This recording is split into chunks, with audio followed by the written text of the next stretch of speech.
Okay. My name is Alan Harris, and as one of the organizers, I've been counting the audience, and most of you have returned for the session. I appreciate that. You might consider what research paradigm you'd use to determine the reasons for the people that didn't return. This session is very different in some regards from everything you've heard up until now, and I want to explain why that is. Most of what you've heard you know something about, and the discussions were really to refine some of the points and discuss some of the subtleties involved. When this session was put together, the thought was that most of you know very little or perhaps nothing about the topic, and it's important that you do get an introduction to this area of research. Those of you that already know something, I apologize. This came about because last year, as head of clinical investigation at the National Naval Medical Center, one of our biggest customers were nurses, and DoD sponsors nursing research through a tri-service program, and proposals that came into our center and other medical treatment facilities were being reviewed by IRBs and were having difficulty with the IRBs. And it reached the point where it was suggested that the standard IRB that are composed of, quote, your traditional scientists and physicians were just not familiar enough with this kind of research to judge its value. And there was a proposal, in fact, to set up a separate IRB just for the purposes of looking at qualitative research, those paradigms. So in putting together this conference, my thoughts were, what can we do to be helpful to DoD IRBs? And this was an issue, and I believe it still is an issue, so what we intended for this session was to get, and I think we've got two of the best people in the area of qualitative research, to give you, if you will, a tutorial or instruction as to what it is and how to approach it in terms of its evaluation. I hope you are open to learning new things, and we'll ask questions when we get to that period of the program.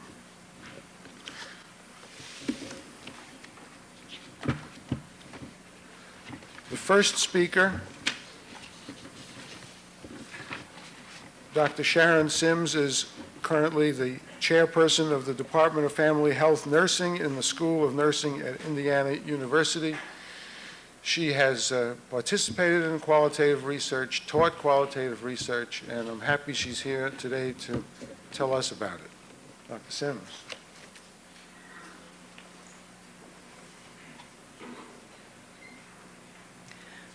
Good afternoon. I would guess that you probably know all you need to know about qualitative researchers when I tell you that I do work at Indiana University, but I root for Kansas. And every year it's trouble, let me tell you. And I don't like Bobby Knight, I have to say that too. Well, by way of introduction, I just want to let you know that I just got back from Camp Pendleton and my active duty for the Navy Reserves. I think it was yesterday, although I'm not sure what day it is anymore, where I did a course for landing force medical staff planning. So I'm sort of asking your forgiveness in advance because I have to move myself from casualty estimates now to qualitative research, and it's a little bit jarring for me. But I did find this one empirical thing out that I know you're going to love. I found out what the natural life expectancy of a pair of black patent leather Oxfords really is. Now, you on the active duty side wear yours every day, so yours probably wear out fast. But 1 weekend a month and 2 weeks in the summer, a pair of Bates floaters will last exactly 12 years and 6 months. I was disappointed. I thought they were not biodegradable. I had to buy a new pair of shoes. Okay. I hope to do two things in this brief presentation. One is to lay out some information for you about why qualitative research looks so different from traditional empiric analytic work. And secondly, to describe some practical ways to evaluate the adequacy of the qualitative proposals that you might see. Okay. It's titled Life in a Parallel Universe for, I think, a very good reason. Because I truly believe it is cognitively and otherwise literally a different world. I'll have to try out my laser pointer here. We have this system where, oh, forget that. Next. All right. I had to put those words up there because I took a solemn vow in my doctoral program that I would never use them in a complete sentence unless I was absolutely forced to. But in a way, we are talking about the differences in these two worldviews about where we think knowledge comes from and what it can be about and how we can get it. I want to point out that this is not a polemic against traditional science. I was trained in that world and I revere it, quite frankly. Nor, however, is it a justification for the use of interpretive research. I think we have been there and done that. And if we go on in that vein too much longer, we're going to be in danger of making the dreaded type 3 error, which is, of course, asking the wrong question in the first place. So that's where I'm starting from. Now, okay. By way of describing a little further how you know you're in a different world, I used to spend a lot of time in my youth, misspent as it was, reading science fiction, and Robert Heinlein was one of my favorite authors. And he wrote this book called The Number of the Beast, in which the protagonists were, of course, trying to escape from the aliens. And they landed on this world that looked exactly like the one they had just left, their own world. And they devised this plan by which they could tell if it were or not. They looked in the phone book to see if there were any names that started with the letter H, and there weren't.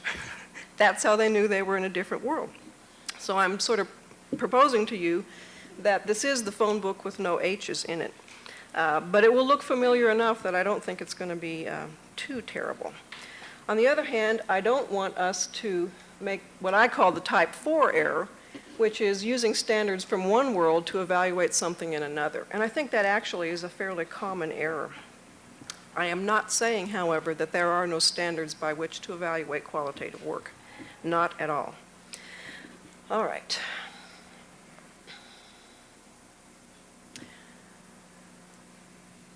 The way I see it, questions, we'll just get the rest of these on here. So hit another couple of times.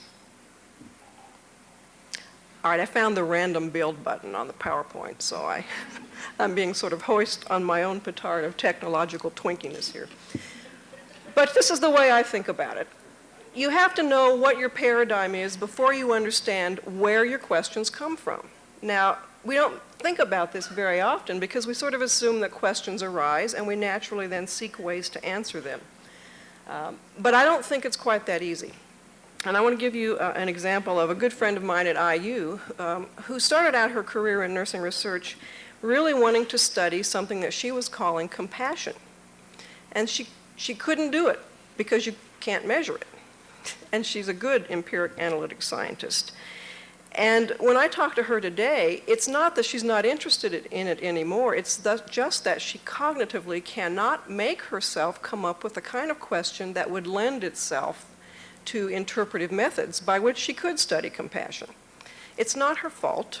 It doesn't make her less of a good scientist. It just means that there really is something that goes on in your head and in your worldview that determines the very way you ask your research questions. And questions are not accidental, I think is what I want to say here.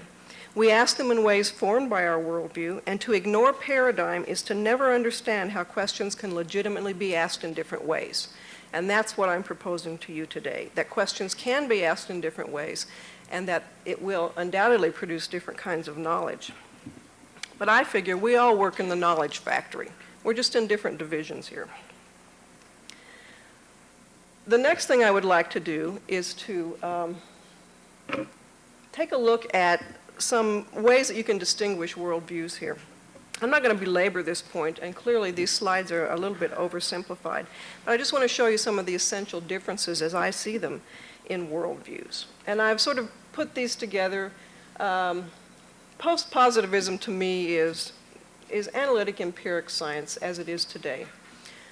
What is there that can be known? What is real is what can be measured. You can come close to finding the truth out there, and I would add additionally, and we would believe that there is a truth out there that we can come close to. In the constructivist world where I live these days, truth is relative to a context and is constructed. And if you don't want to go that far, I would say that at least social reality is socially constructed. Okay, what is the relationship between the researcher and that which is studied? Actually, these are interesting because they can be problem points when you're trying to evaluate proposals. Traditional science tells us that certainly objectivity is one of our goals and that separation of knower from known is important to prevent contamination of findings at the very least. In the constructivist world, celebrating subjectivity is the name of the game, and the interrelatedness of knower and known is an important feature. How do we go about knowing or finding out? Post-positivists believe that manipulation and control of variables, these are all familiar to you, empirical data, experimental or quasi-experimental design, statistical analysis, and the like, are the ways that we package how we go about finding things out. In the constructivist world, context-inclusive methods, very much non-experimental, interpretive methodologies, and a lot of narrative data are what we use. Okay. That's probably the briefest philosophy of science presentation I ever hope to do. Certainly there are more views in the philosophy of science than those two, but I do think they demonstrate some of the differences in paradigm that are relevant here. Okay, the next little section I've got is entitled The Geography of Qualitative Research. Okay, how do we differentiate features of selected methodologies? What I want to point out to you here in the beginning is that qualitative research is not qualitative research, is not qualitative research. There's a whole variance in there that you need to be aware of. Otherwise, you get trapped when you try to evaluate. Okay. Red button. Okay. I couldn't figure out how to put arrow tips on the end of these lines, so I have a lot to learn here. But I think of this as a series of spectra, if you will, that sort of explain some of the way things vary in the qualitative world. And I think it might be helpful as you're looking at proposals to try to locate the proposal that you have in your hands somewhere on these continua, so that at the very beginning you can at least figure out in general how close it's going to be to the work you do now or how wildly variant.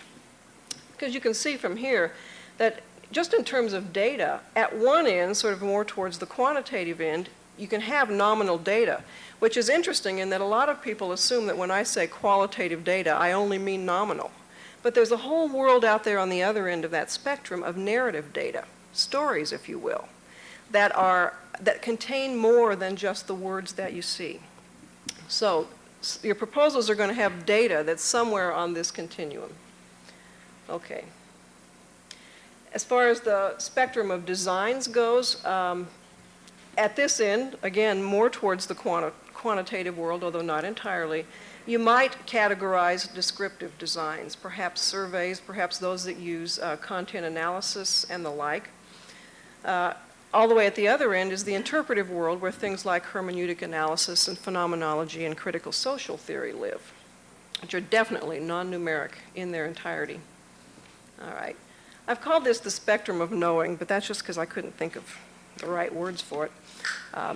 At one end, the aim of knowing, much like empirical analytic work, is about convergence on an answer. In other words, the aim of the study would be more about finding whatever the one answer is.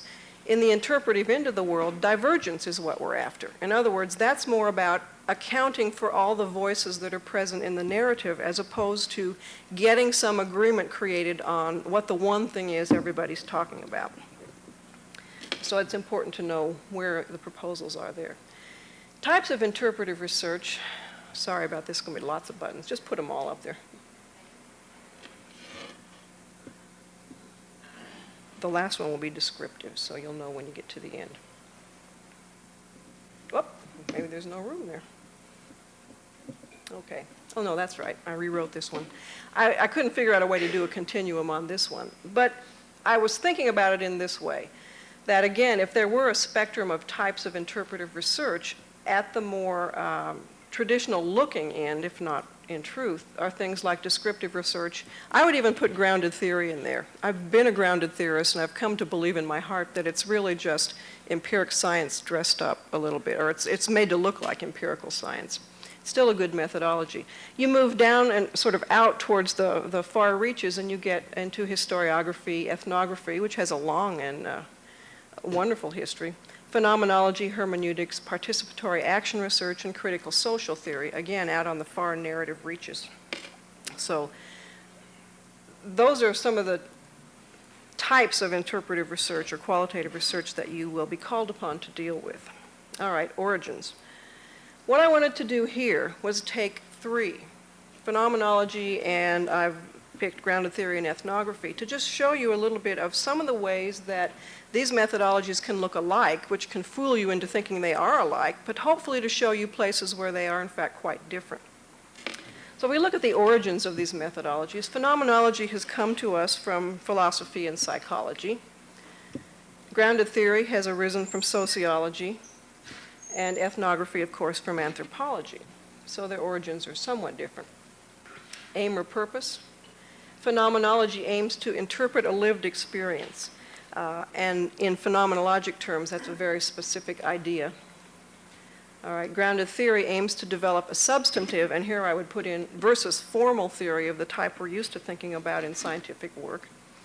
And ethnography aims to describe, analyze, or interpret culture. Okay. In terms of assumptions or values, here's a place where they all look alike. You can just put all three of them up. By holism here, I mean some idea about the irreducible nature of the knowledge being constructed. It's a garbage can term, I understand that, but in this sense it does show you that this is a place where these methodologies are the same. Designs, you're going to like this one even better. You can put them all three up. Emergent is a dangerous word. It even makes me crazy. I hope to show you a little bit more specifically what at least I mean by it. I don't think that it has to ruin your life, however. There are places where these plans or designs are in fact changeable. I also think, however, especially in terms of what the IRBs are concerned with, there are places where they absolutely aren't changeable. And of course that has to do with how human subjects will be protected throughout the process. Okay, data collection methods. Again, you put all three of them up for me. What you'll see is that in any one of these methodologies, interviews might be the method of choice for collecting data. They tend to be a little on the eclectic side, but certainly you can see that some form of looking at the situation, whether that's participant observation, whether it's interviews, whether it's memoing or analysis of documents, but of a variety of ways to collect data. Okay, the next one. Key terms. Okay, phenomenology. In phenomenologic proposals, you'll see words or terms like, oh, what do you think that means?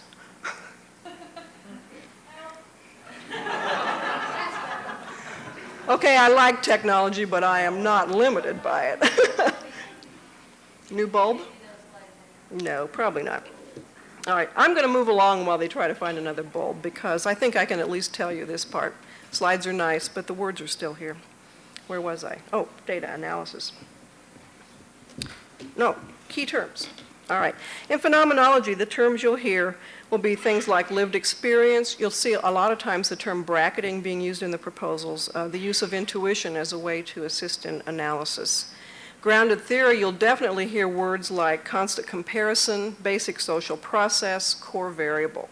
I guess the message here is if someone's claiming to do phenomenology and they're going to identify a basic social process, that should send up a red flag for you because that's a person who doesn't know what they're doing. Okay, and in ethnography, key terms are cultural knowledge and meaning. The kinds of research questions that can be addressed by each of these methodologies has a different focus, and I think this is important too. In phenomenology, the focus, as I've said before, is on this idea of the lived experience or what the essential structure of the experience is or the meanings that are attached to it. In grounded theory, the focus is on, as Glaser puts it these days, on participant issues or problems and the processes that participants use to resolve them. In ethnography, the focus of the research question would be on learning the meaning attached to the behavior, rituals, and events in a culture. So they are quite different. Hey. All right, just click away there till we get down to conceptual underpinnings. You're on a roll now. Keep going. And the next one. Okay. Conceptual underpinnings of phenomenology.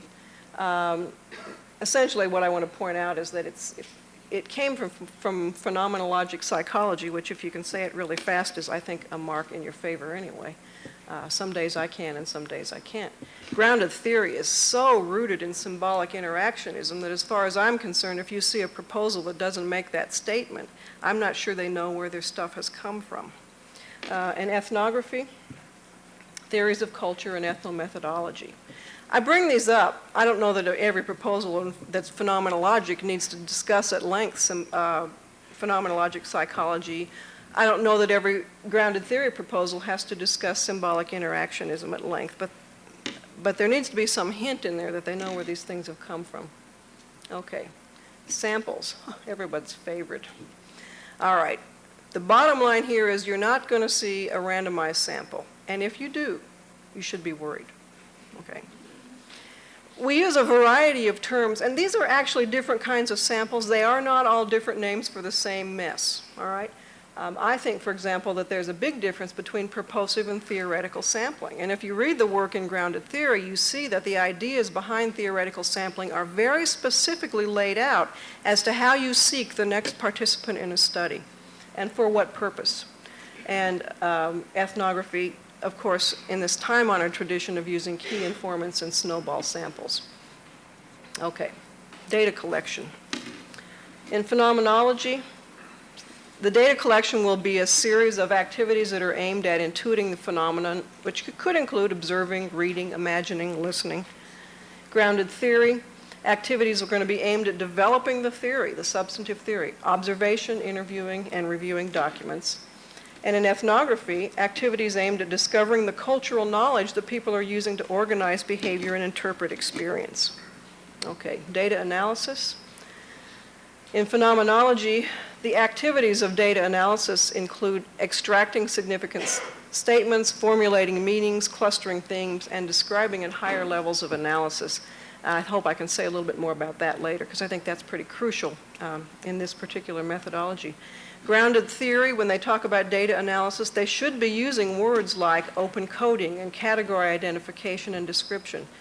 We use the acronym BSP, identification of the BSP, basic social process, and some sense of what they're going to do to conceptually refine those ideas. Okay, next slide. The product. Every research study has a product. In phenomenology, if they're not telling you that they're going to have a description of the general essence of this phenomenon, usually in terms of meanings, then, all right, I give. RGB. Then perhaps they're not clear on the methodology. In grounded theory, there should be, as a product, a conceptual presentation in terms of this basic social process and its core variable. And in ethnography, if they don't produce a cultural interpretation, it ain't ethnography. I didn't make that up. I heard an educational anthropologist say that once. If it doesn't have cultural interpretation, they've done something else. Okay, I can live with that. All right. That's probably the fastest trail you'll see blaze through the differences in the methodologies, and of course is quite incomplete. But I just wanted to give you a flavor of how even within this world, you should be able to look to find the differences that are important from one methodology to the next. All right. The interpretive trail. This is just one of those goofy ideas I had one night when I was thinking about how is it that you can make your way through this proposal or any proposal and know what it is you're supposed to be looking at. So I thought about interpretive nature trails and how you can be walking along and at least you'll get a sign every now and then that says, hey, this is what you ought to see here. Even if you don't really recognize all of what's out there, here's a thing you can focus on. So I try to bring this along as an idea of the interpretive trail. These items are not necessarily, by the way, in the order that you would see them in a proposal. It's just the way I happen to think about them. Okay. The first thing that I think ought to be present in any proposal using interpretive or qualitative methods is that there has got to be some way to show you, the reviewer, that there's an agreement between the research paradigm, the research questions, and the methods. You know, you've got to be able to put that, and I don't think that's any different than science of any other type, but I do think that it's important in this sense as well. All right. Here's the one that I think is really big, and I suppose it's my push-button issue here. It's what I'm calling methodologic authenticity. And I have problems when I look at a proposal and I see that the person hasn't laid claim to their methodology. Or worse, they've laid claim to it, but they haven't followed it through in terms of those things that I showed you earlier that should show up. I suppose examples of this would be, and sometimes this is with doctoral students, it's committee-driven. They'll describe a whole proposal that's clearly grounded theory, but they will never call it grounded theory. That really torques me, because what are they doing? That's like camouflaging the study, and you can't critique it on its own terms if you don't know what it's supposed to be. All right. Using a proposal that uses terms like control, variables, and generalizability and claims to be doing phenomenology, although it's extreme, should send up a red flag for you. All right? And I've already said, using methods specific to a methodology and not claiming it. I think it's hard enough to keep the methodology straight without sort of confusional camouflage like this. So I'm a big one on methodologic authenticity. I want to see it march through. I want to see them name it, and I want to see the parts line up the way they ought to. And you thought I was unstructured. Not. All right. This next little piece is about, in my terms, what I call the difference between a flexible design versus no plan. And you will see proposals that have no plan. And you should, as anyone should, be very critical of those. I don't care what paradigm they come from. Okay. But I think there are places in the world of qualitative work where the design can be flexible. Maybe design isn't even the right word. I mean, if by design we mean something static, then it probably isn't. But I do think you'll find quite often that the number of participants in the study, the number of interviews or encounters that might be done, even the questions that are asked of participants might be changeable. Where the interviews might take place will be changeable, because often that's up to the participant and they can change their mind. Whether pilot work will become part of the respondent pool, did I spell that wrong? Respondent pool, you know what I mean, is also a flexible thing. You might do a pilot or beginning study and do another study and find that there is absolutely no connection between the two of them, but you wouldn't know that until you finish the second one. So those are the kinds of things that you should be prepared to give a little flexibility on in terms of the design. All right. However, and this is up for grabs, this is my particular opinion about where the design should be stable. I think how you're going to access participants, how you're going to go about obtaining informed consent, how you plan to protect confidentiality, the general procedures for data collection, not necessarily the specific ones. Whether or not you're doing this as a single researcher versus a team, I don't think that lends itself to change in midstream. Whether you're going to tape or not, whether you're going to use an interview guide or not. I mean, I don't care if they use an interview guide, but if they're going to, then they need to use it throughout the study. Okay. So I think those are places where you might expect to not see too much flex in the plan. Okay. The next thing I have entitled the human instrument. And if you read any of the literature, of course, we make a big deal about talking about this human being who is, in fact, the instrument of data collection as opposed to a psychometric tool. So I think there are some things you need to know about the human instrument. And to me, they look like this. What qualifications, now I'm not talking about 3 pages of narrative here, all right? I'm talking about perhaps a paragraph. What qualifications does this person bring to the study? How did they learn the methodology? Beware of someone who says to you, well, I got a paper from a student the other day. Well, I read these books on grounded theory and I went out and I did the study. And it was about that good, and I was really kind of disappointed on her behalf. What experience have they had with using the methodology? Have they ever done a practice study or a pilot? If they haven't had prior experience, which is not a killer, by the way, what mentor will help them? I mean, you can always find a mentor who has expertise in the methodology and attach them to your study. What training have they done to overcome whatever deficiencies they might have in the use of the methodology? To me, this builds into the proposal each of our responsibilities to make sure that we bring to the study all of the tools we need to do it. I think it makes explicit what's often implicit. The next thing I would expect to see in a proposal is something about what I've been calling topical presence. Now, to me, this is a little bit different than the human instrument issues that I just put up on the screen. To me, this is the rest of the package that they bring. You might call this tacit knowledge, if you like, but what other experiences do they bring to the research? Their clinical background, their values and attitudes and beliefs about the problem of interest, their personal experiences with it, all of these things.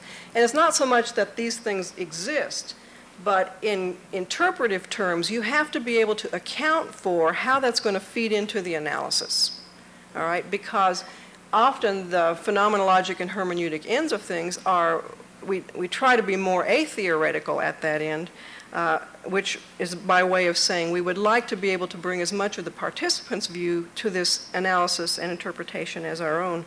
And so you have to be able to account for any beliefs that you have about it somewhere along the line. Okay. You'll hear the term bracketing used in phenomenologic proposals. This is a little bit different than that because I think that bracketing was often presented as a way of you identify your beliefs and values and then you sort of put them off in the corner as if they didn't exist. Okay. Literature reviews are a hot topic, and this is probably still sort of in the works as to how much you should see in a proposal.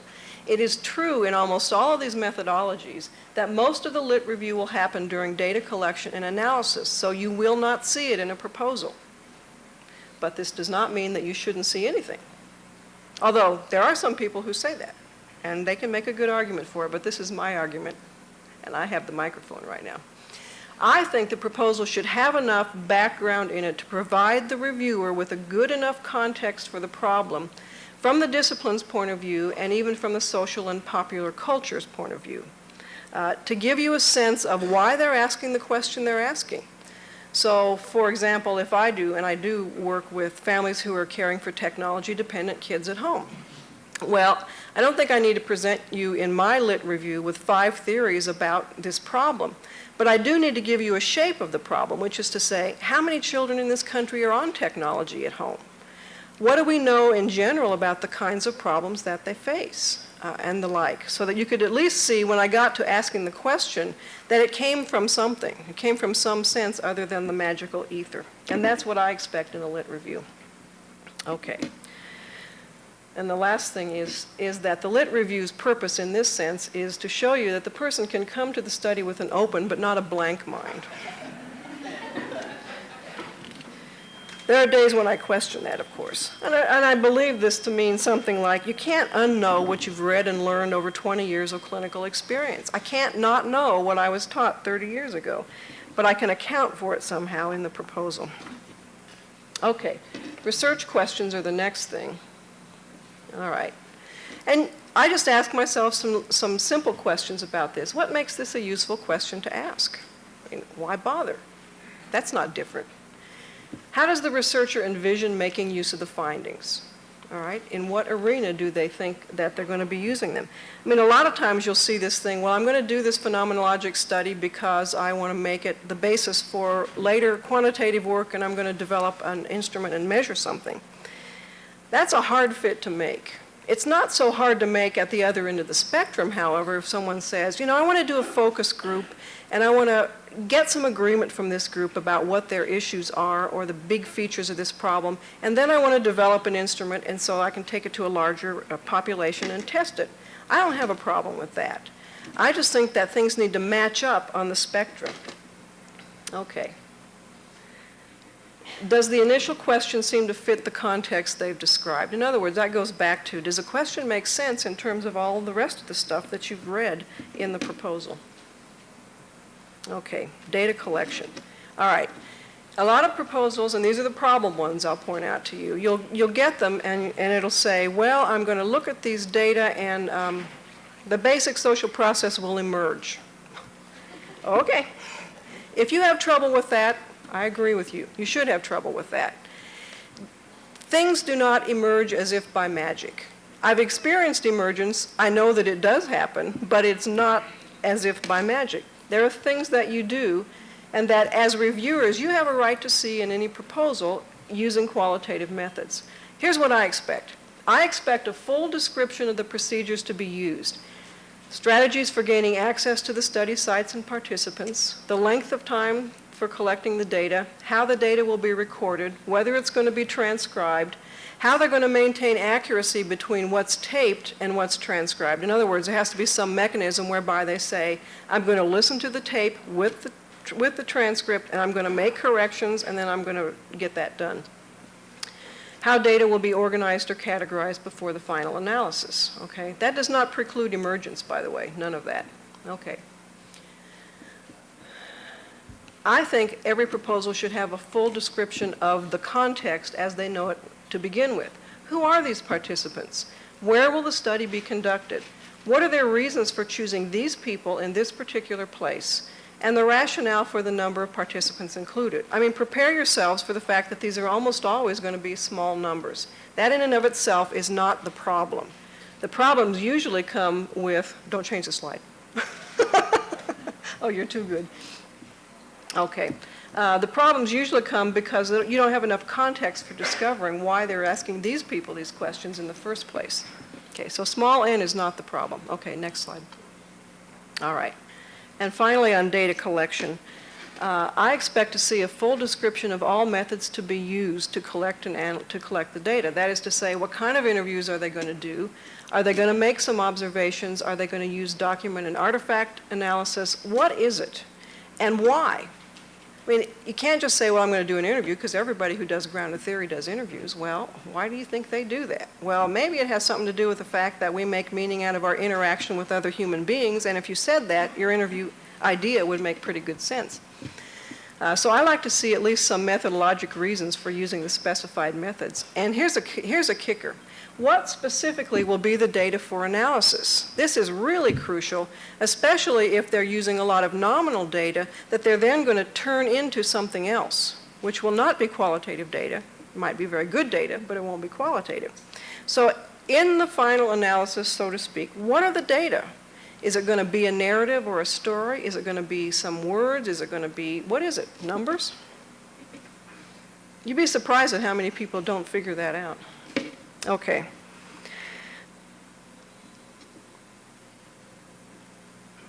Okay.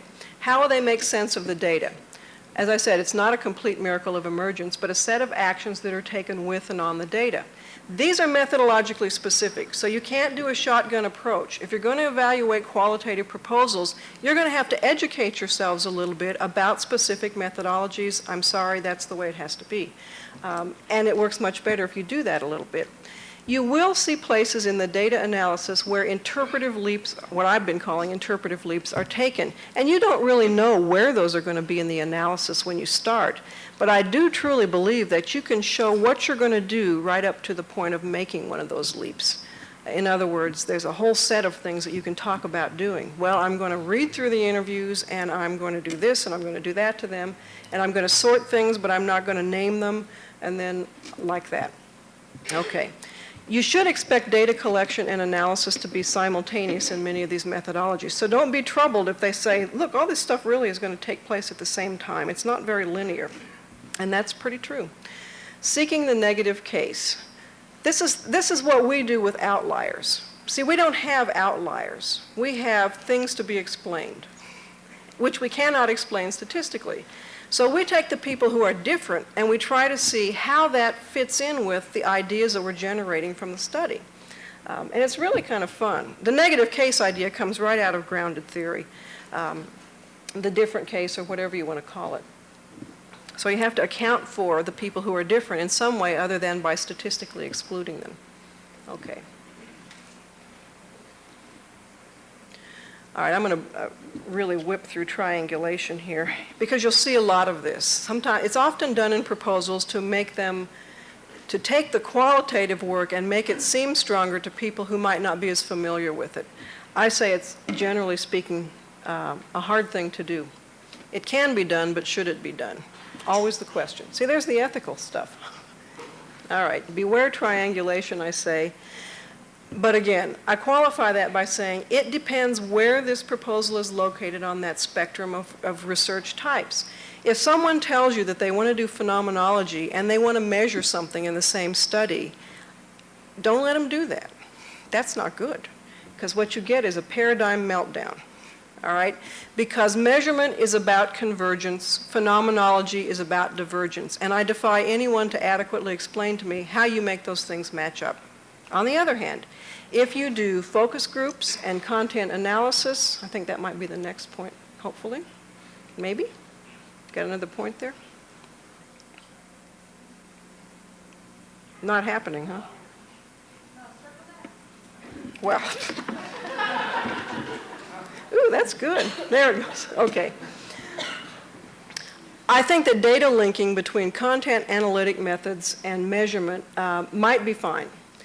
I still think that if people are trying to use triangulation, which is of course a term of pilotage, not at all about research. I mean, we've sort of made it into a research term.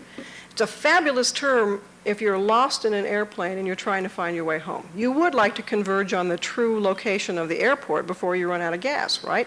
Triangulation fits that perfectly. But if your plan is to diverge, you can't triangulate. Okay. But if you've got a proposal that's located more towards that other end of the spectrum, then some forms of measurement may be fine. All right. Look for the match, the best match at the nominal, descriptive, convergent end of the spectrum, if you're going to allow triangulation. Okay, next slide. Oh, more, she says. All right. I always also say, look at how those data will be treated in analysis. If you're going to dummy code the qualitative data and analyze them statistically, you might have fabulous data, but it's not qualitative. And does the researcher tell you what's going to happen if the qualitative results don't match the measurement results? This is where we all fall down a lot. If they don't agree, what are you going to believe? See, that's the problem with trying to do divergent and convergent things. I'll tell you the truth. What happens is the qualitative data gets trashed, which means to me, I always ask the question, why are you doing this in the first place? So that's sort of that why question. All right.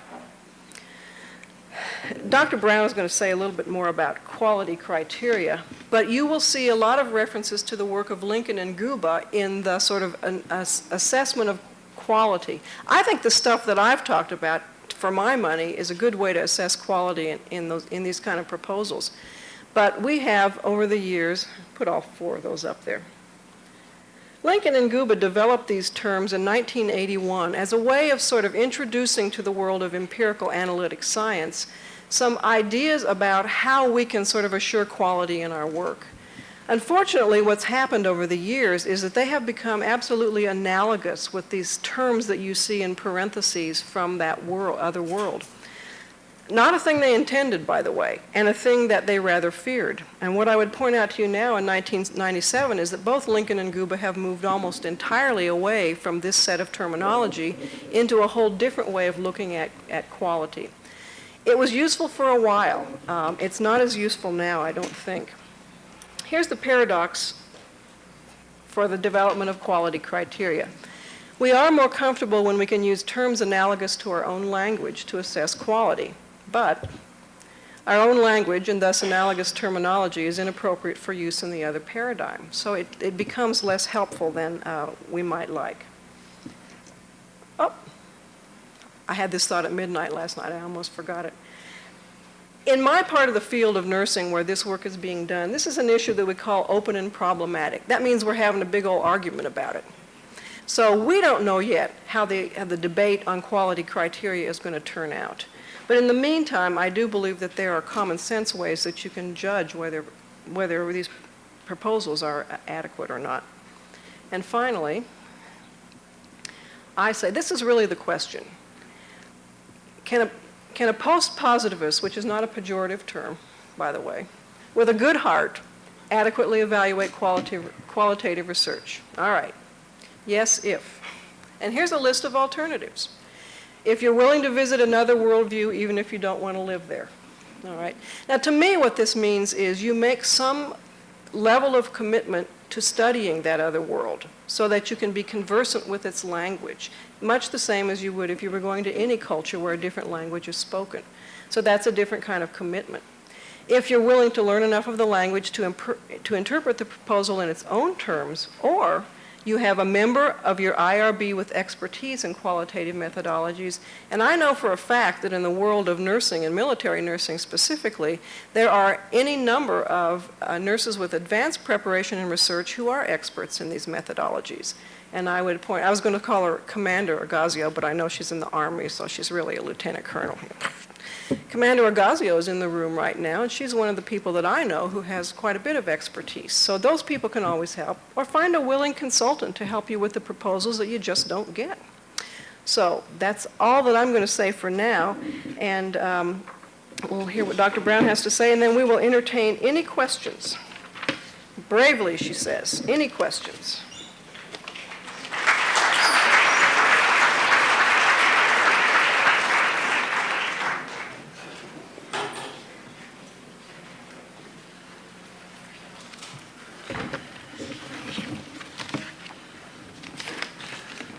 Okay, the second speaker for this section is Dr. Carolyn Brown.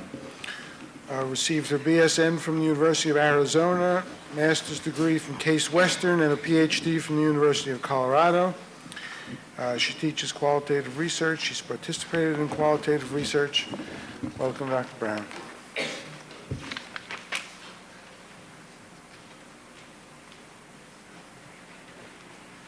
And I think first off I should say, ooh, well, so much for that. Can you hear me okay? I think I should say to begin with that I'm a reformed post-positivist.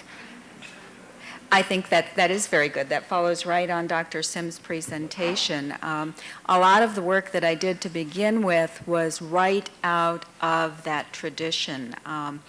I was talking with Dr. Sims and I was debating whether or not I would share with you a little bit about where I've come from.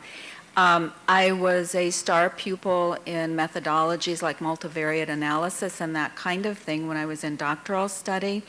And I chose to shift the kind of research that I was doing into probably the nth degree of the interpretive paradigm and did a phenomenological study for my dissertation. So I got into all kinds of trouble to include, starting out with a committee where I had some pretty quantitatively oriented members who said, these are the things that you must do if you're going to continue with this work.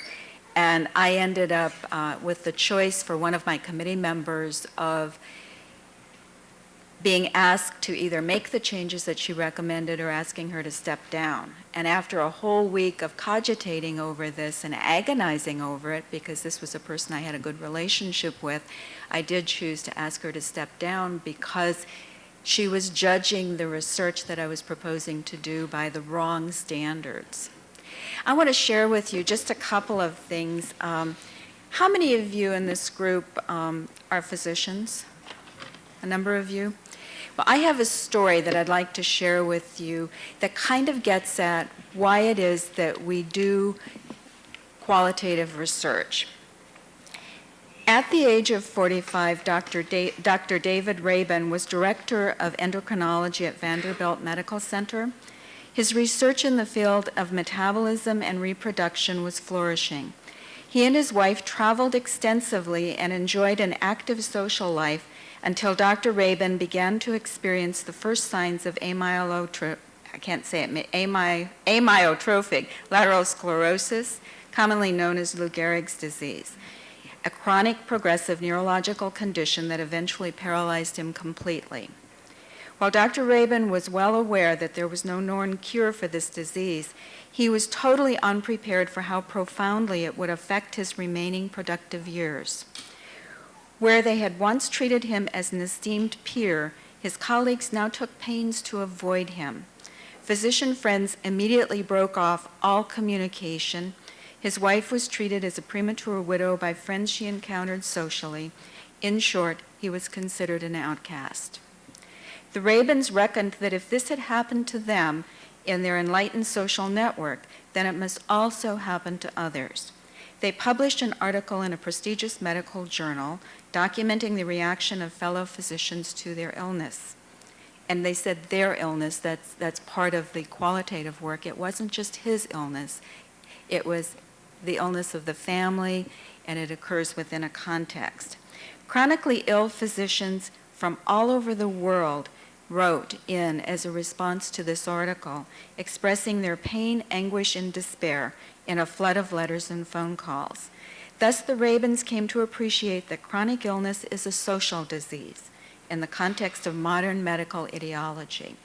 The experience of the Rabins is disturbing, says Sally Thorne, who actually then founded a piece of research on chronic illness and accessing the care that we need. She calls it the social context of chronic illness. It's disturbing not just because it reveals an aberration, but because it is so very predictable. It illustrates the degree to which the social world and a specific disease process interact to create an illness experience for those involved.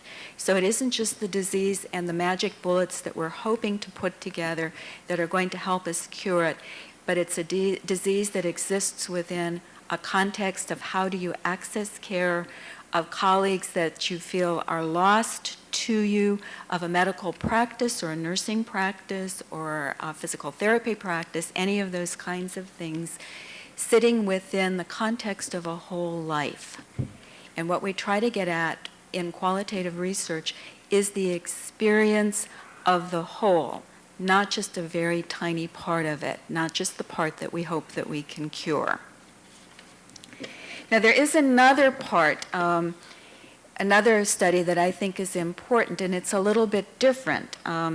It was done by the Picker Commonwealth Program for Patient-Centered Care.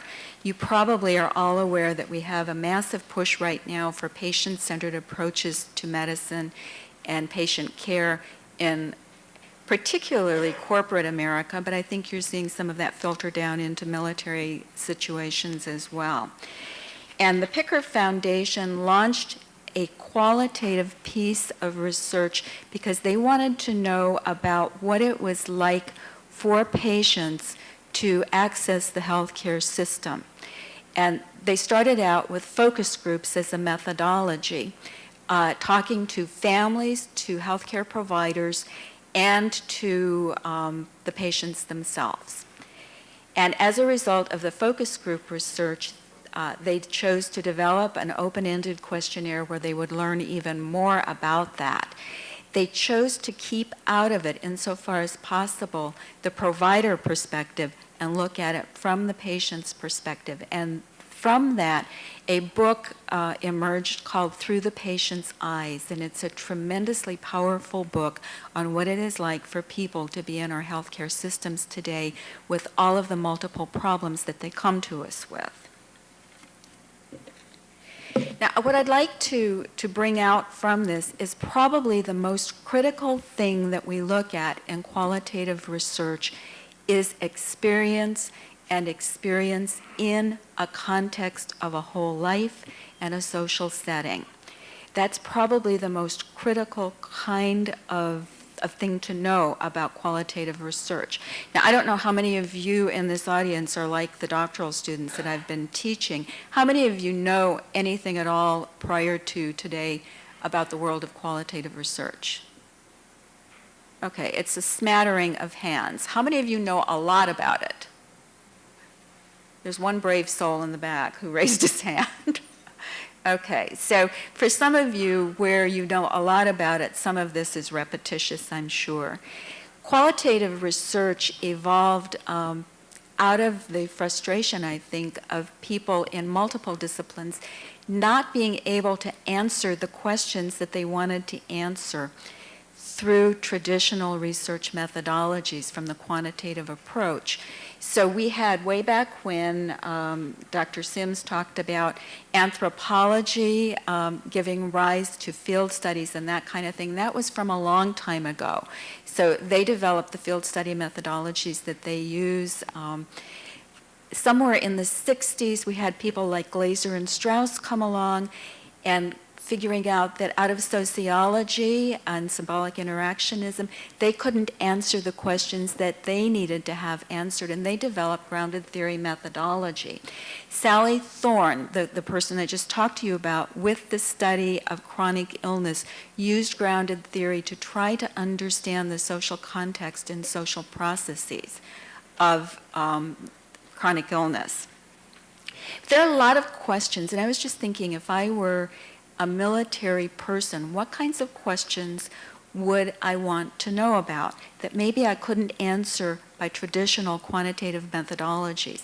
Now, you have to understand, some of the questions, as I was contemplating them in my hotel room, came from my experience as what I would call an independent dependent of a military officer, some of my own experience with being in the military 1,000 years ago, and I'm not going to tell you how many 1,000 really is because I don't want you to know, and having a young son who experienced a lot of different things in looking at, and also families of military people, looking at what is that experience like, and what is it like in terms of the impact on their health and their health care.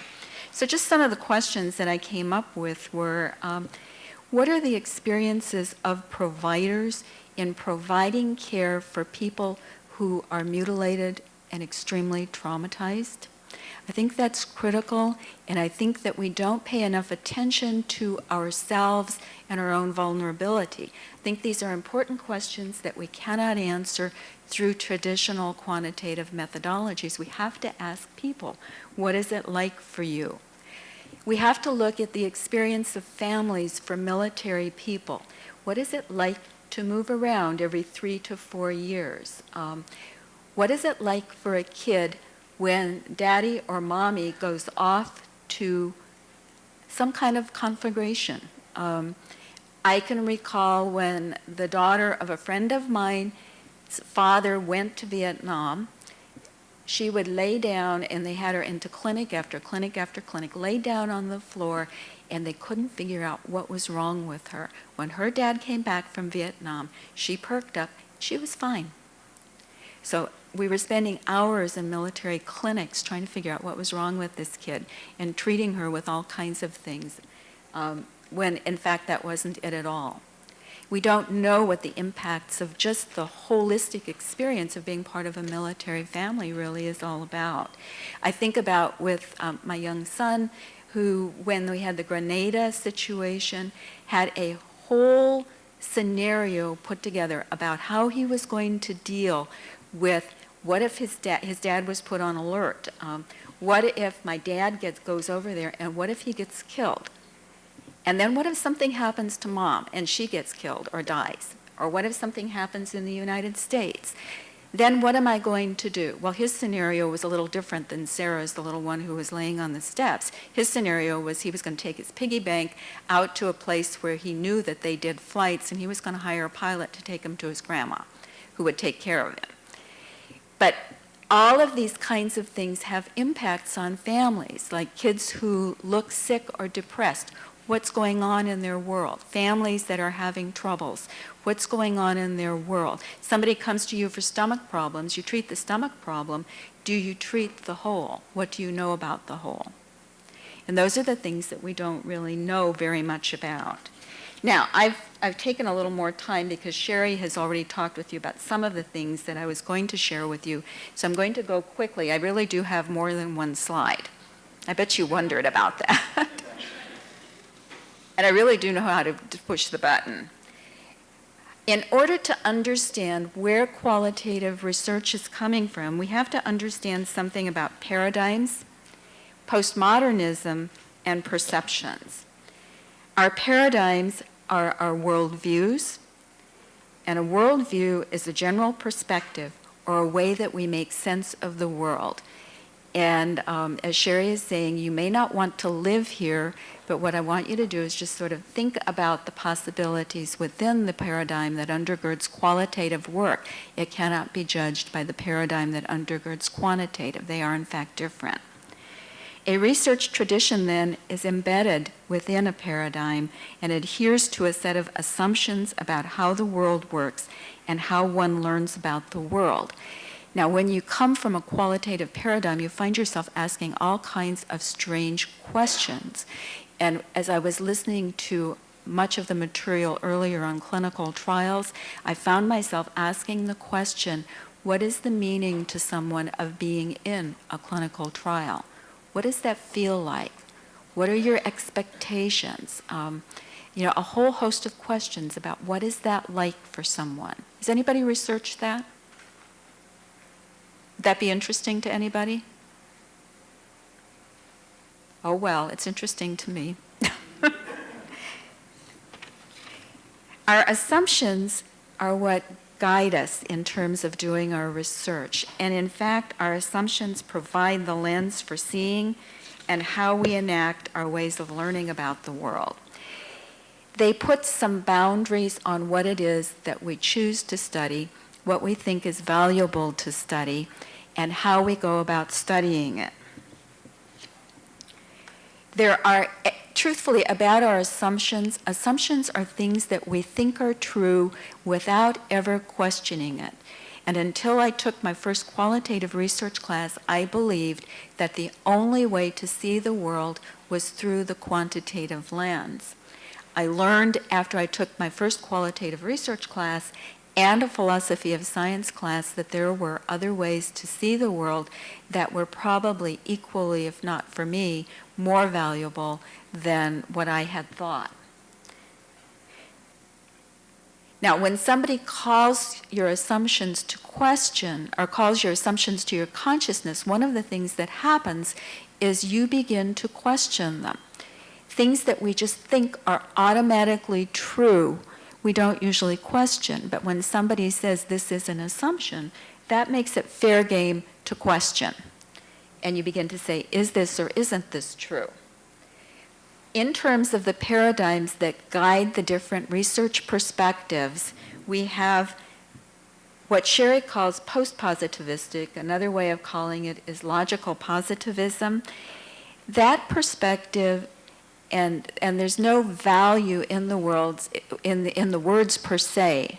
It has to do with just the way it is that we see things. In logical positivism, we believe that the world is fairly mechanistic, that if we put something in here and we control all the extraneous stuff around it, that something that we can predict is going to come out at the other end. We believe that we can, in fact, control to a large degree all the extraneous stuff that we consider noise in a quantitative research study. We believe that we can be objective in our perspective as we're doing our investigation and collecting data. We also believe that the data is out there. It's atomistic. We can sense it, taste it, feel it, touch it in order to be able to count it. You have to be able to measure it. To be able to measure it, you have to have something that you can touch, feel, see, somehow quantify. Some of the assumptions on the other side of the more interpretive paradigm are that we are in fact more organismic and that life is not so predictable. So what we search to do is to understand and to interpret rather than just to measure. We acknowledge that there is a lot of fluidity in our life world situations, that it's more dynamic. It is much more subjective, where there is an interactiveness and an interpenetration or a co-participation, even between the researcher and the researched. One of the things that was really clear to me when I was thinking about paradigms and where we're coming from in our assumptions is as I was listening to the multiple presentations before this one, looking at the idea of being a subject in a research is taken for granted. And the word that we use for a participant in research is a subject. And a subject is something we act on, we don't act with. In qualitative work, our participants are co-with us, that we act with them, we don't act on them. So we come from different kinds of worldviews. One of the things that we recognize, and I'm moving now into the notion of postmodernism, and there's a quote by Slife and Williams in a recent book on assumptions that undergird research.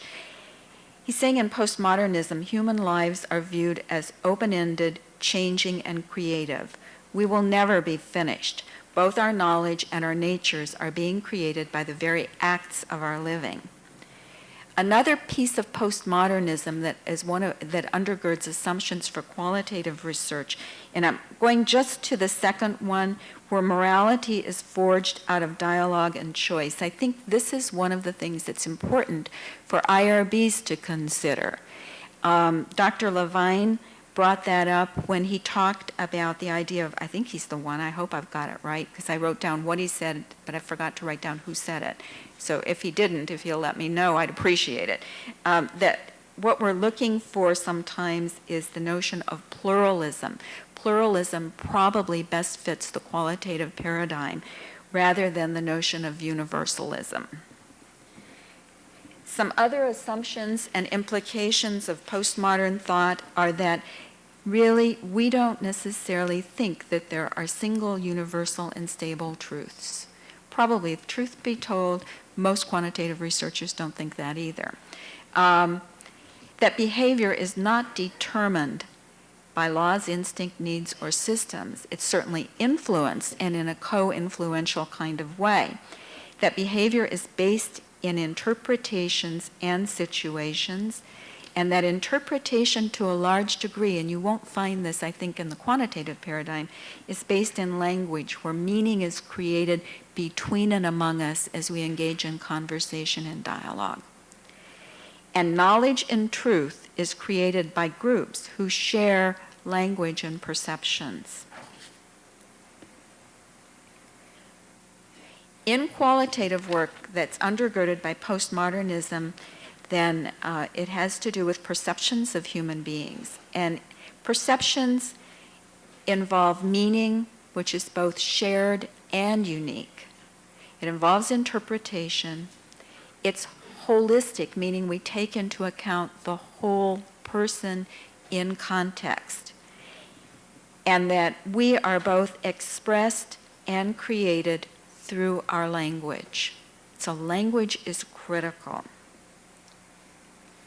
So how then, if an IRB is judging, and Sharon talked with you, Dr. Sims, talked with you a little bit about how it is that you know that something is a good study. And you have to bear in mind that we have multiple overlapping sets of criteria.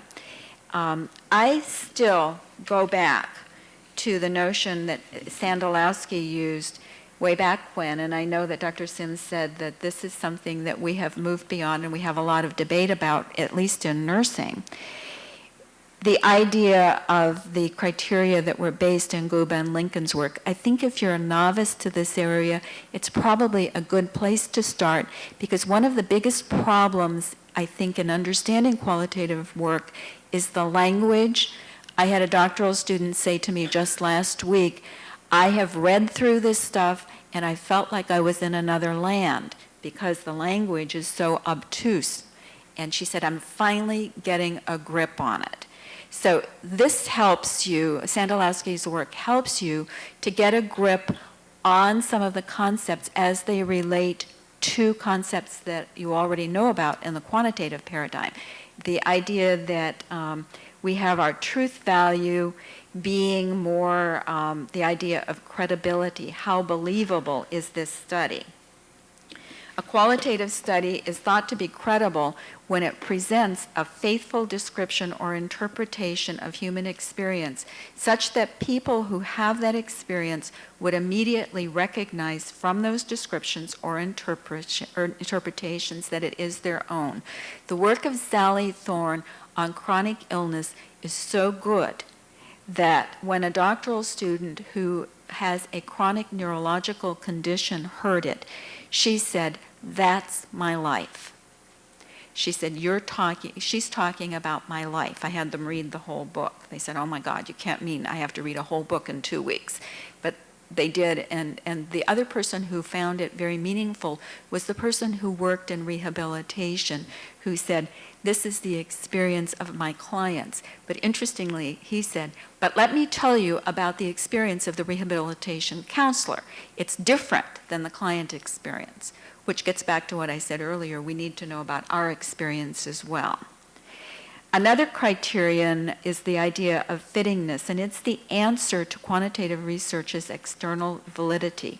What this means is that the findings can fit into contexts outside the study situation, and that its audience views its findings as meaningful and applicable in terms of their own experiences, and that the findings fit the data. Doesn't necessarily fit our assumptions about what the data should be, but fits the data.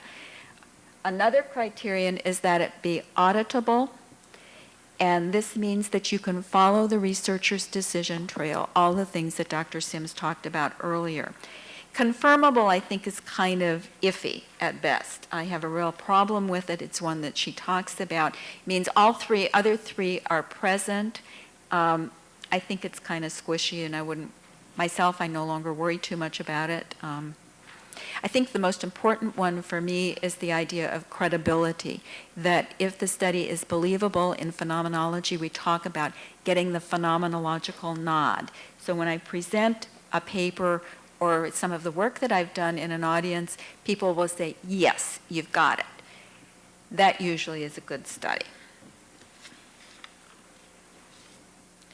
Okay, I want to get into just a little bit. Oh, you can't have the cartoons yet. I'm sorry, I went beyond. Did you see this one? I hit the button. I got it. Is that a phenomenological nod? You have gotten it. Okay, very good. Sorry about that. Okay, the next one is ethics and IRBs. I haven't gotten as technological as Dr. Sims, and after I was watching her bouncing cursor, I think I may wait a while. What it amounts to in terms of considerations by IRBs is the need to protect participants while allowing meaning to unfold.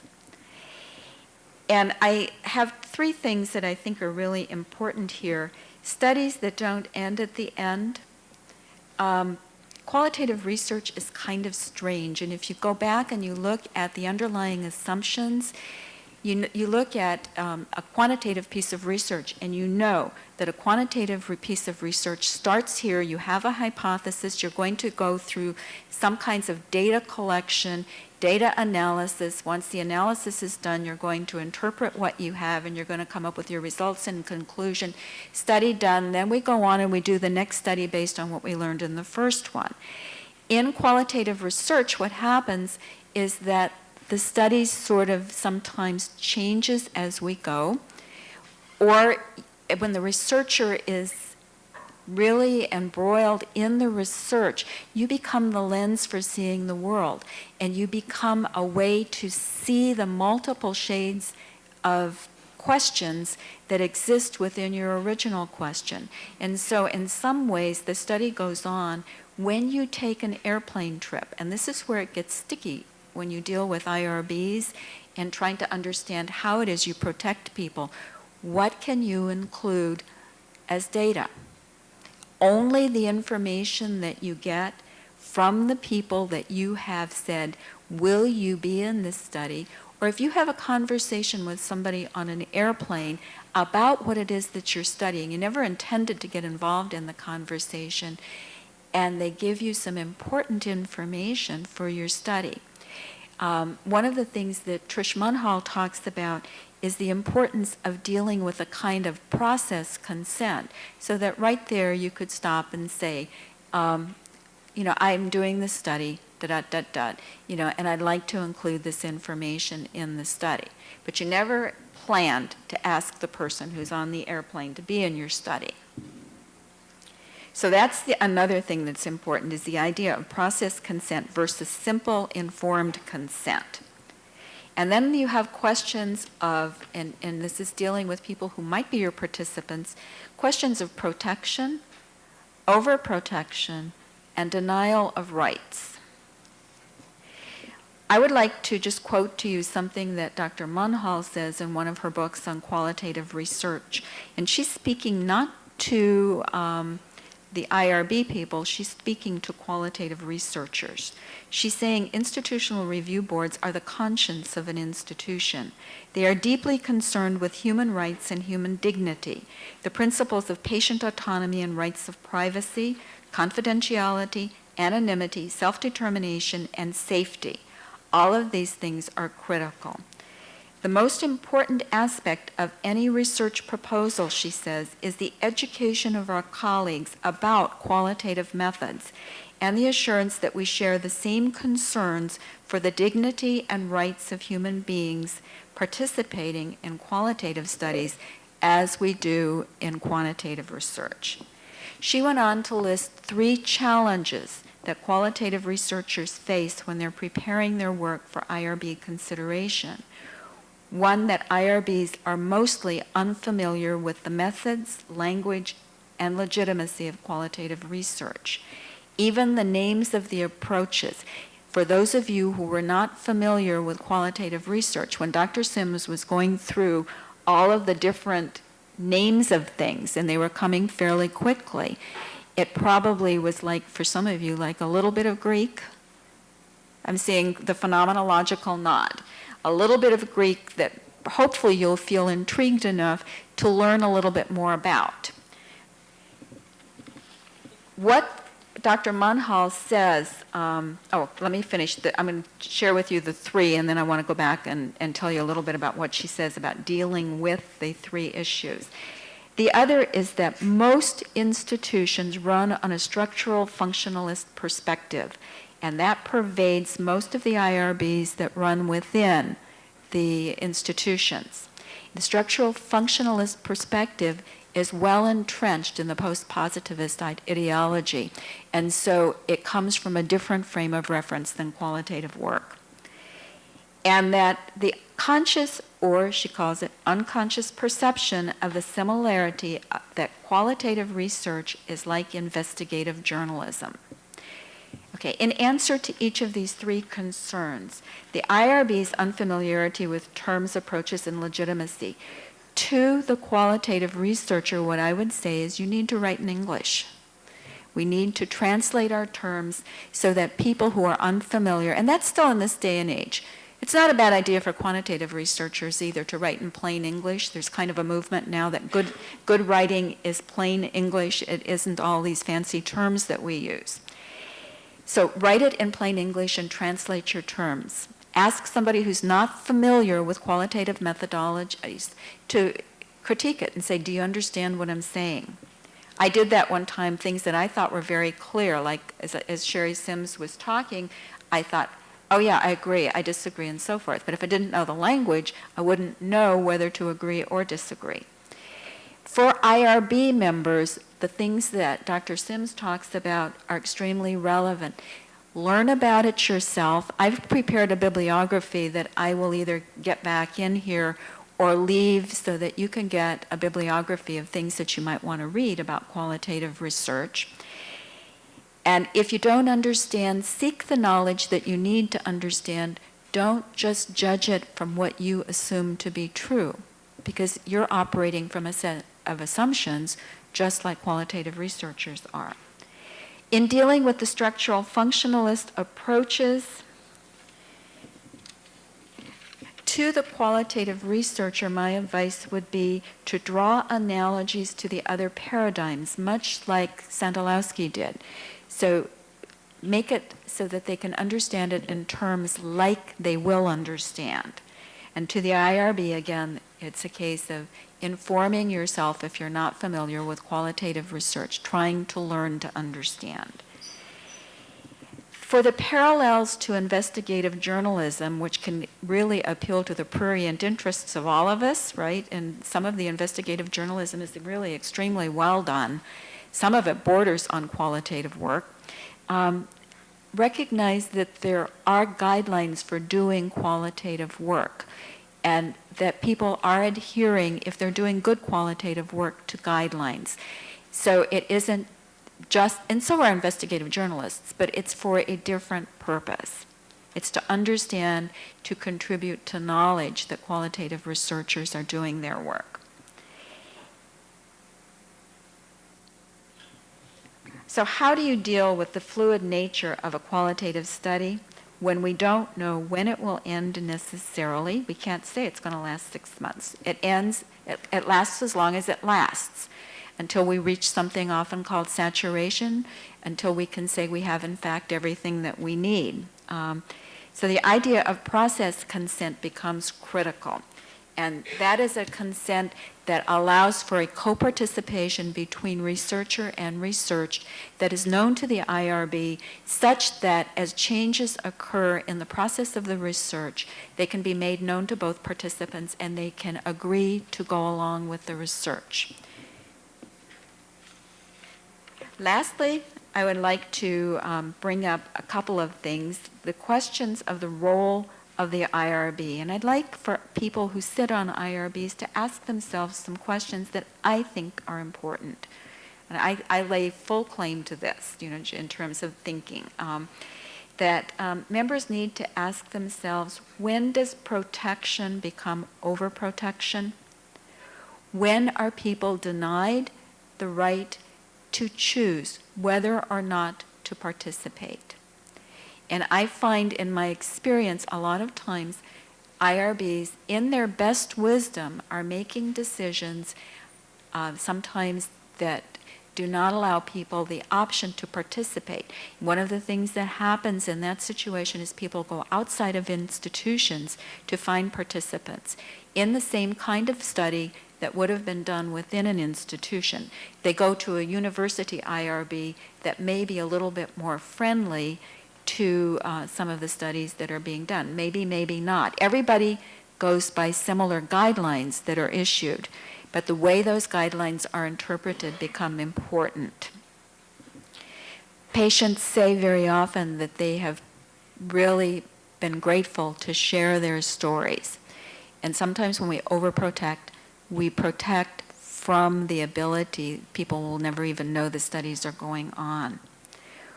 When does it cross over then into violating the right of a person to decide whether or not to participate in a study? Another good question to ask is, who is really being protected and from what? Patients often hunger to tell their story, and yet they're denied because we think about things, and we're a very litigious society. We think about, are we going to be sued? Is something going to be learned about practice of medicine or nursing that we really don't want to be known? Is something going to be learned about this institution that we would rather not be made public? So in process consent, when you think about this, Dr. Munhall says it's very important to talk about how you deal with sensitive material and risk. Sensitive material, you need to state right up front, if you tell me about it, it will appear in the study, because it's very difficult to keep that out. I have on occasion, though, when somebody said, please turn off the tape recorder, I want to tell you this. Then we'll turn off the tape recorder, but I'll tell them, don't tell me anything that you don't want to be known. If you don't want me to know about abuse, don't tell me about it. You know, if you don't want me to know about something illegal, don't tell me about it. Those kinds of things you have to think about in advance. Because qualitative research is less clearly bounded, that doesn't make it more dangerous. Because research and research participant are collaborative and co-participant with one another and are in mutual relationship, that alone doesn't make it more dangerous than a study done in an objective way by an objective investigator. In fact, somebody who's involved in a relationship with you may be more sympathetic to your situation than somebody who is, quote, objective. They may know more about your situation. Research that is done by healthcare providers starts with the primacy of care over advancing knowledge in the work that they do. What I ask my students to do is to have a bailout. If things get tough, if you're researching something that causes psychic pain and may cause somebody to, you may think that they need counseling or something to deal with whatever it is they're talking about, then I ask them to have a bailout plan. So I ask them to consider right up front. They say, oh, there's minimal risk. Okay, think about what if, and then you need a bailout plan for that. And that I would expect to see in a proposal. Qualitative researchers recognize that people are not to be objectified. Now, this goes back to, because I'm a qualitative person, I think about, just like you thought, like I thought about it when the multiple presentations, the word subject is used over and over again. It means somebody being acted upon. We don't like to objectify people. We see them as co-participants or collaborators. But at the baseline, I think people in IRBs, people doing quantitative research and qualitative research, are all concerned for the human being. Now, it is time to move to the cartoons, because I think this is where the greatest amount of our wisdom lies. There are two here that I think are important. When I started working with some of these ideas, I think Ziggy's experience is right on target. He says, I prefer what was to what now is, because what was wasn't what now isn't.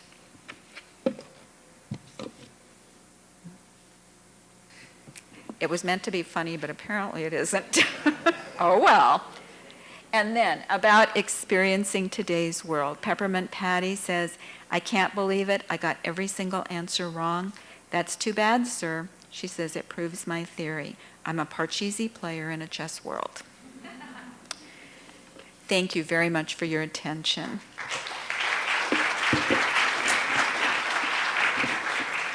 Oh, can I just say one more thing? When you find yourself screeching and saying no to some of these ideas, try to open yourself to them, and I promise to do the same around other paradigms and thoughts and ideas. At least think about them.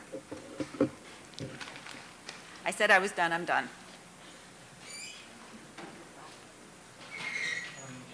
We are running a little late, but I will invite just one or two questions if there are any in the audience.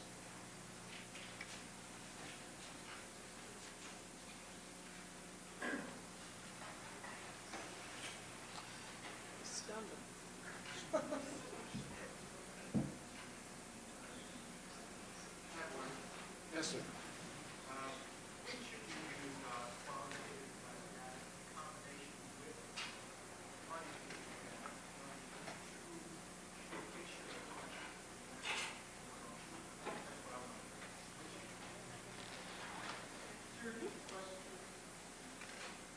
Yeah, if I heard it correctly, it has to do with which.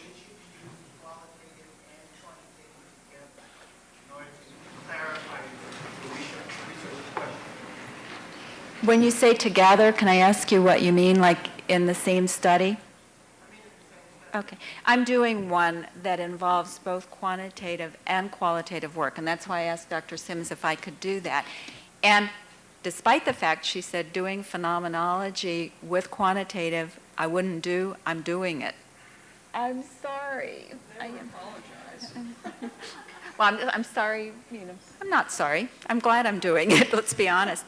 What I'm doing is I'm looking at the implications on nurses of the changes in healthcare, the implications for their health. So I'm doing some quantitative work to look at what the larger group of nurses in Florida, what their health is like under I can't do this in 2 seconds or less, under the reform in healthcare, in terms of how their work is, what their health is like, how they perceive the changes and how stressful they are. There's a whole bunch more to it. Then what I'm doing is I'm doing individual interviews, and then we're going to do focus groups of what the experience of some of the restructuring is, looking at it more broadly. So I'm I'm expecting, I will have to kind of empty my head in terms of what I expect to find, but I want to know whether they will tell me about health or not, and what their experience is about, and how those all link up. So it's to give you a fuller understanding, I think. Does that help at all, or not? Okay. Clearly, we probably would agree to disagree a little bit about this. When I look at proposals that want to link data of different types, one of the things that I want to know is which questions are they trying to answer with which data? I mean, I think it's a stronger proposal if, for example, the qualitative data that you're generating are being used to answer one research question and the quantitative data for another. I think that helps prevent the paradigm meltdown that I talked about, which I really believe is a real thing. But you can get a sense that there's a debate that goes on about this that's pretty interesting. And I can't remember what else I was going to say about it. I do not tend to be generally in favor of triangulation. I think that it takes an incredibly sophisticated scholar to be able to understand how and when to do that. So I guess my other bottom line would be, I don't think novices have much business trying it, because they rarely know what questions they're trying to answer with it. So, and that's pretty, that's a strong statement, but that's actually how I feel about it. So that's what I look for. Yeah.